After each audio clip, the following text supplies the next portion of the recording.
Em mais um capítulo da série Discos que Envelheceram Muito Bem, eu trago essa preciosidade que é a Tábua de Esmeralda do Jorge Ben. Presta atenção que eu tenho muitas histórias para contar pra você.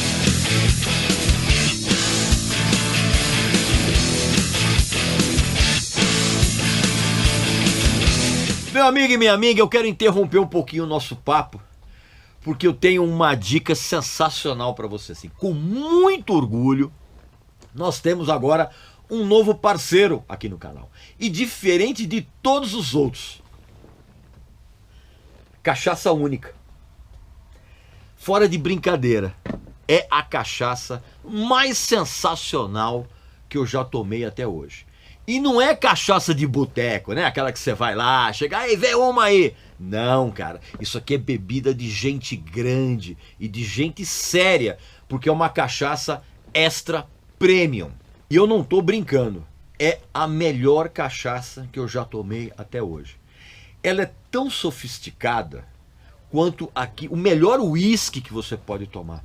Aliás, eu mesmo dei um tempo no meu tradicional bourbon de final de noite, de final de semana, e substituir aqui pela cachaça. Pra ter uma ideia, aqui ó, já tá pela metade aqui. Pra você ter uma ideia de como eu gosto dessa cachaça aqui. Ela foi envelhecida por 4 anos em 4 tipos de madeiras diferentes. E isso proporciona para essa cachaça um sabor e uma qualidade simplesmente inacreditáveis. Ela não é única só no nome. Como eu disse, eu troquei o meu tradicional bourbon de final de noite, de final de semana, por essa cachaça aqui. Claro que você que nos segue, você tem privilégios. Você vai clicar aqui no link abaixo e você vai preencher com o cupom de desconto tradicional. Regis Tadeu Indica, tudo junto. E aí, na hora de finalizar a compra, você vai ter 20% de desconto. Para uma bebida simplesmente sensacional. Então não esquece, clica aqui no link abaixo, preenche o cupom de desconto, como você já faz sempre, com Regis Tadeu Indica, e na hora de finalizar a compra, 20% de desconto. É uma bebida simplesmente sensacional. É a melhor cachaça que eu já tomei até hoje. Pra você ter uma ideia, eu troquei o meu bourbon por ela. Eu recomendo, tá bom? Não perca essa oportunidade aqui. Vamos seguir em frente com o nosso papo. Meu amigo e minha amiga, estamos aqui para mais um episódio da série Discos que Envelheceram Muito Bem. E eu escolhi para esse vídeo essa verdadeira relíquia, que é a edição original da Tábua de Esmeraldas do Jorge Ben. Esse disco, antes de eu começar com esse papo, você vai evidentemente fazer a sua inscrição aqui no canal, você já sabe como faz. Vai também visitar a nossa novíssima loja, tem uns produtos muito legais, as camisetas muito legais, como essa aqui, ó, de outro grande e mítico personagem da história da música brasileira. A Tábua de Esmeralda, esse disco ele faz parte de um panteão de álbuns antológicos que qualquer pessoa dedicada a conhecer a história da música brasileira tem que ter, sabe? Mas só que isso é uma unanimidade só nos dias de hoje, quando esse álbum se tornou assim como é que eu vou dizer, um excelente ponto de partida para quem quer conhecer a obra do outrora Jorge Ben, né? Que é diferente do Jorge Benjor. Jorge Ben. É óbvio que esse disco aqui, cara, ele é um produto daquela época. Ele foi lançado em 1974. Então, com todas aquelas reverberações e ambiências. Então, para você entender esse disco aqui, ele tem que ser contextualizado, tá? Inclusive nos timbres dos instrumentos aqui. Eu tinha 14 anos quando eu comprei esse disco. Eu comprei em 74, logo quando ele saiu. Que eu já gostava um pouco de música brasileira, mas eu era aquele roqueiro, né? Cabeludo. E quando eu vi esse disco, cara, eu fiquei absolutamente de queixo caído. Mas muita gente na época, público e crítica, torceu o nariz para esse disco aqui. Ele sempre foi um disco importante. Mas assim, o Jorge, só recentemente, ele fez as pazes com esse disco que é adorado. Porque ele permaneceu reticente a ele por décadas. Ele não apresentava as músicas desse disco nos shows, nada. Ele encanou com esse disco. Na época, a gravadora Fonogram também não curtiu muito essa ideia dele fazer um álbum com esse tema, que eu já vou explicar daqui a pouquinho. Mas o então gerente da gravadora, que era o André Midani, ou Midani, cada um fala de um jeito, né? Eu falo André Midani. Ele confiou na maestria do Jorge Ben. E hoje, muito mais do que no passado, esse disco ele cresceu de uma tal forma que hoje ele é uma obra-prima da MPB. Mas nem sempre foi assim. Como em todo disco dele, o Jorge Ben ele explode nas canções dele, explode uma expressão extrovertida a partir de um universo pessoal muito espiritual. Presta atenção que esse disco ele foi lançado numa época em que vários artistas se embrenharam à procura de alternativas místicas de todo tipo, né? Fossem orientais, antiquíssimas, com astrologia combinando com ufologia e mais um vocabulário de parapsicologia, autoajuda. Era uma doideira, cara, uma confusão enorme. Vou te dar um exemplo disso. Na mesma época, saiu o esquisito e incrível Racional, do Tim Maia, né? Que era o resultado daquele envolvimento dele com aquela tal imunização racional, que ele depois ele abandonou e passou a ridicularizar aquilo com veemência depois, a ponto de ele ter mandado destruir praticamente toda a tiragem original dos LPs na época. Por isso que o Racional em LP original ele é raríssimo e custa uma fortuna. Por quê? Muito pouco daquela produção foi salva. E foi salva por alguém que tinha uma alma superior, né? Porque o cara sacou que não poderia destruir aquilo. Na mesma época, saiu o Guita, do Raul Seixas, né? Que tinha as canções com aquela conexão toda com os 4 elementos, né? Que é a terra, fogo, a água e o ar, sob o ponto de vista da magia, né? Eu já contei essa história para vocês no vídeo que eu fiz do Raul Seixas, né? E um ano depois saiu o igualmente lendário Paebiru, do Lula Cortez e do Zé Ramalho, que é um disco doidão, né? É um disco doidão, feito por doidões para ouvintes doidões, né? A respeito daquela conexão cósmica, a magia da pedra de Ingá. E o disco também era dividido em 4 partes, cada uma sobre os mesmos elementos divididos que compõem o Guita. Então, assim, o Tábua de Esmeralda é um disco que é claramente uma obra-prima daquele momento, né? Com a sua capa remetendo aos mistérios antigos, da alquimia, aquela coisa toda. Eu já vou falar a respeito disso. Aí você pega a primeira faixa, que é Os Alquimistas Estão Chegando, os Alquimistas, né? Que dá um ar de que o álbum seria gravado ao vivo em estúdio. né? Não é. Tem umas falas do Jorge ali fazendo os preparativos que antecedem a abordagem, como é que eu vou chamar? Descompromissada e natural, né? Como se o disco fosse realmente tivesse sido gravado daquela forma, mas não foi. O que o Jorge Ben descreve cantando nessa música é um processo que vai de uma maneira bem, eu vou explicar de uma maneira bem simples, tá? É um processo que vai da separação da terra e do fogo e naquilo que ascende aos céus e aquilo que desce. Presta atenção na letra. E aí quando você pega, por exemplo, a letra de Eu Vou Torcer, você percebe que ela tem uma positividade que é perfeita para a cadência da canção, que ela é absolutamente irresistível e que de uma certa forma tem a ver com o conceito do disco.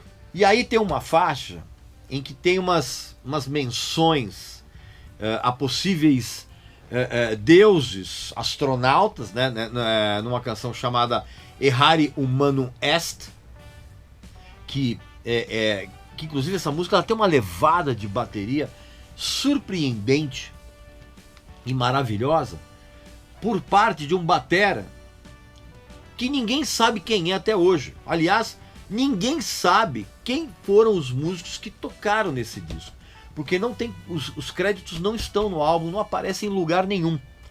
E essa música Errare Humanum Est, ela tem uma batida que é absolutamente surpreendente, é sensacional.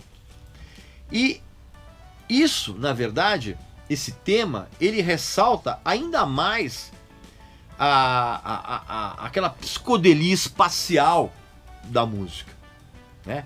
Com o Jorge Ben cantando como se ele realmente estivesse no espaço sideral, contando a respeito da conexão entre os alquimistas e o conhecimento das estrelas, né?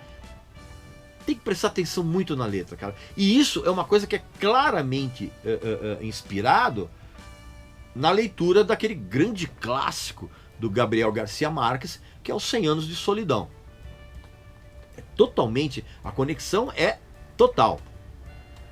E aí você tem por exemplo, aí a segunda faixa, que é O Homem da Gravata Florida, é mais um daqueles temas, cara, que o Jorge, de uma maneira muito bem humorada, ele revela o apreço que ele tem pela beleza, que é uma característica que o Jorge sempre ressaltou nas suas canções, cara. De uma certa forma, ele nessa música, ele faz eu não vou dizer uma sequência, mas ele segue o mesmo caminho, por exemplo, que ele empregou no disco anterior a esse aqui, que é esse aqui, ó, também raríssimo, que é o Bem, de 1972, numa música chamada As Rosas Eram Todas Amarelas.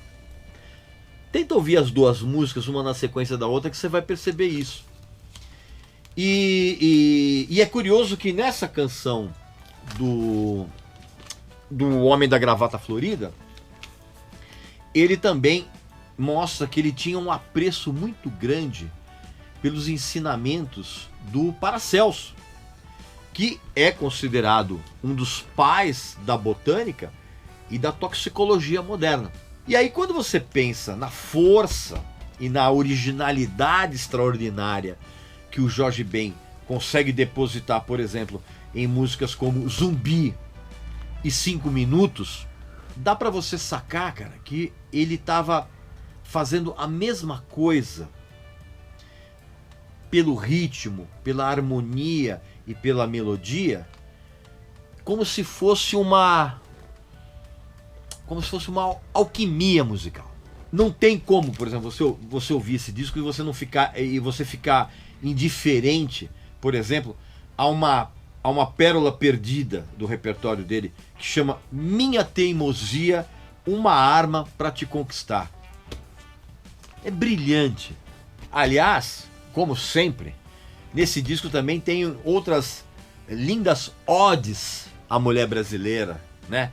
Que são as sensacionais Menina Mulher da Pele Preta, né? Que inclusive começa com uma levada rápida de violão e logo depois o Jorge ele reduz o andamento para ter aquele swing incrível da música. E também tem uma outra maravilhosa que é Magnolia, né? Tem um arranjo de cordas que é sublime. Não tem outra palavra para dizer. E tudo isso acompanhando assim pontualmente aqui a batida de violão do Jorge Ben, que é um negócio espetacular. Aliás, dá para sacar também nesse disco o quanto ele sempre foi influenciado pela black music americana. E nesse disco aqui especificamente, não tem uma evidência maior do que isso, do que uma música espetacular chamada Brother.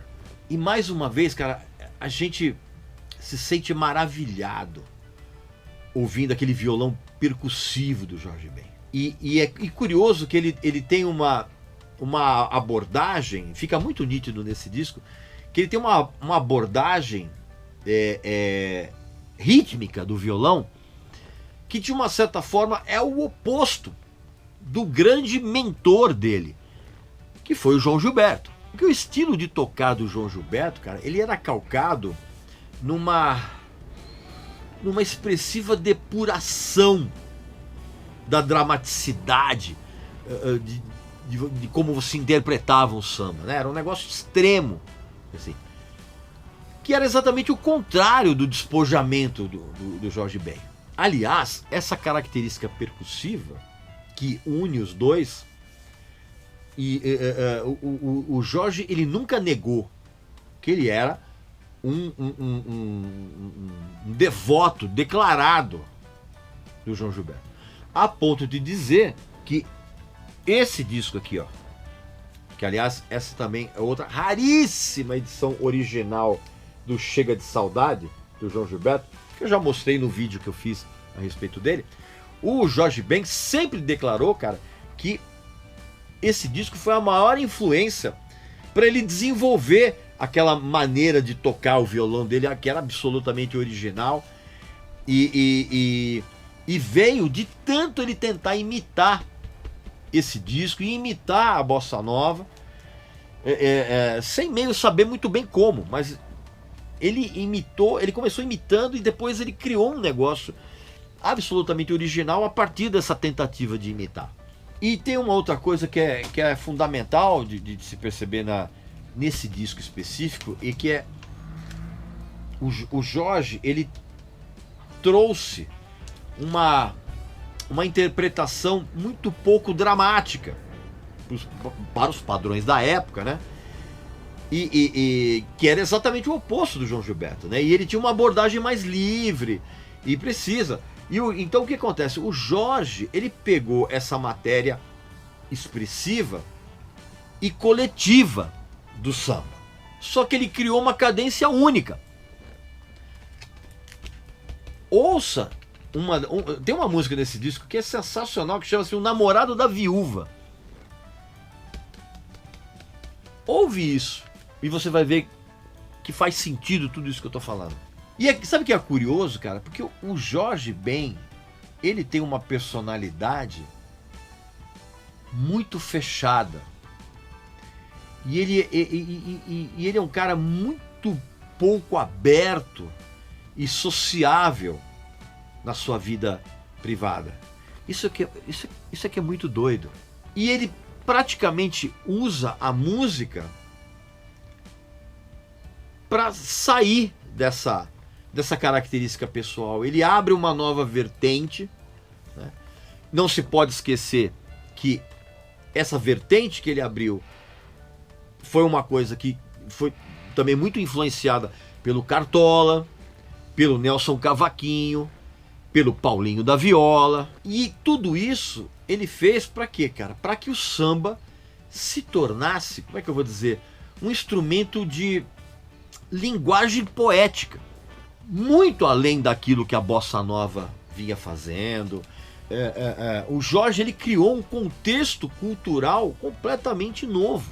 Outro exemplo que ele dá aqui, cara, tem uma faixa chamada Zumbi, que tem uma letra inspirada na África, e os backing vocals, cara, eles fazem um trabalho que é emocionante, cara, junto com cellos, e tem aquele violão incrível dele, cara. E aí, no final do disco, estão duas das canções mais emblemáticas, na minha opinião. A primeira delas é Hermes Trismegisto e sua celeste tábua de esmeralda, que tem o subtítulo de Tratado Hermético escrito pelo faraó egípcio Hermes Trismegisto e traduzido por Fulcanelli. Antes de eu falar dessa música, eu preciso explicar um negócio para você, meu amigo e minha amiga. O tal de Hermes Trismegisto, ele é descrito no encarte desse disco como um faraó egípcio. Só que não é verdade. E ele é, sim, um amálgama helenístico, vamos dizer assim, de um deus grego, que era o Hermes, com um deus egípcio, que era o Thoth. Ou Thoth, não sei a pronúncia. Thoth, vamos chamar de Thoth. O Hermes é o deus mensageiro dos gregos, que intermediava a viagem das almas para o Hades e também servia de intermediário com a comunicação entre os outros deuses, que acabou dando o nome de hermenêutica. Tá? Daí que veio o termo. E aí o Thoth, que é o deus egípcio, que às vezes tem cabeça de pássaro e às vezes tem de babuíno, depende. Ele normalmente, o deus Thoth, ele é tido como responsável pelo desenvolvimento da escrita, das leis e da magia.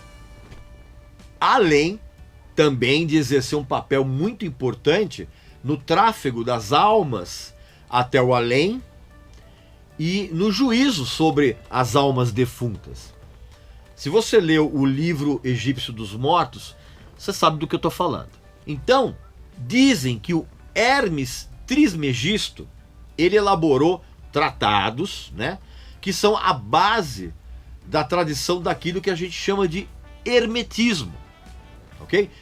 Daí que vem a palavra hermético, né, que significa algo difícil, que requer algum tipo de iniciação específica, frequentemente secreta, tá? Então, e Trismegisto significa 3 vezes grande.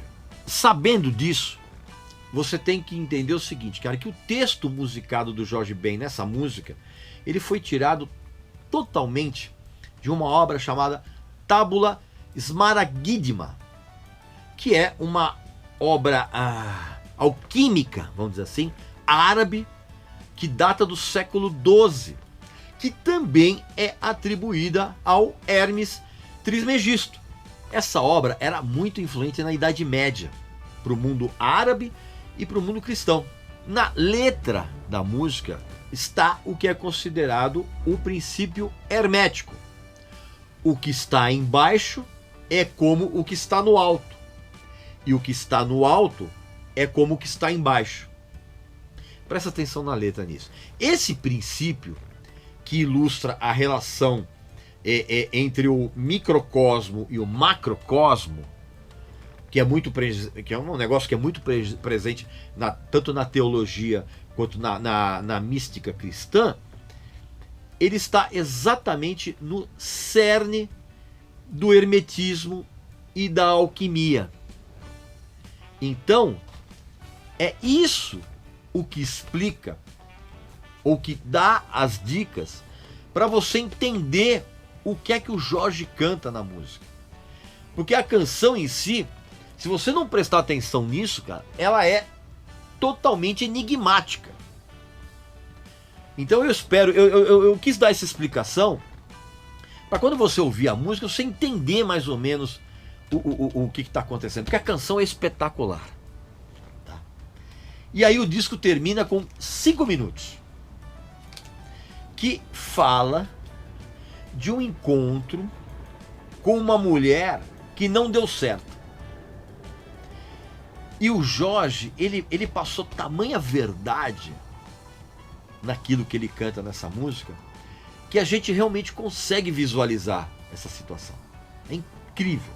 Sem contar que tem um arranjo de cordas nessa música, junto com o violão, que cria uma atmosfera temperada com tristeza, com descontração e com desprezo. É um tudo ao mesmo tempo, é um negócio sensacional. Então, meu amigo e minha amiga, o que você tem que fazer agora? Eu não sei como você vai fazer isso. Você tem que ouvir esse disco. E você tem que ouvir esse disco prestando atenção no que eu contei a respeito dele. Porque eu tenho certeza que você vai ficar absolutamente abismado com essa obra-prima que envelheceu muitíssimo bem, né? Hoje ela é considerado, esse disco é considerado um dos melhores álbuns de todos os tempos, mas nem sempre foi assim. Tá bom? Então eu espero que você tenha curtido. Aqui nos comentários, deixa a tua opinião a respeito do disco. Mas deixa a sua opinião depois de você ouvir esse disco novamente e tendo em mente tudo que eu contei nesse vídeo. Aí sim, escreve aqui embaixo nos comentários a opinião a respeito do que você ouviu. Do que você ouviu agora, depois dessa explicação toda que eu dei, tá bom? E não esquece também de visitar a nossa novíssima loja, que tem uns produtos maravilhosos, como essa camiseta aqui, ó, de um outro grande ícone místico da música brasileira. Tá legal? Então um abraço, saúde para você, para sua família, para seus amigos, e eu volto muito em breve com mais um álbum que envelheceu muito bem dentro dessa nossa série aqui no canal, tá bom? Até mais, até a próxima!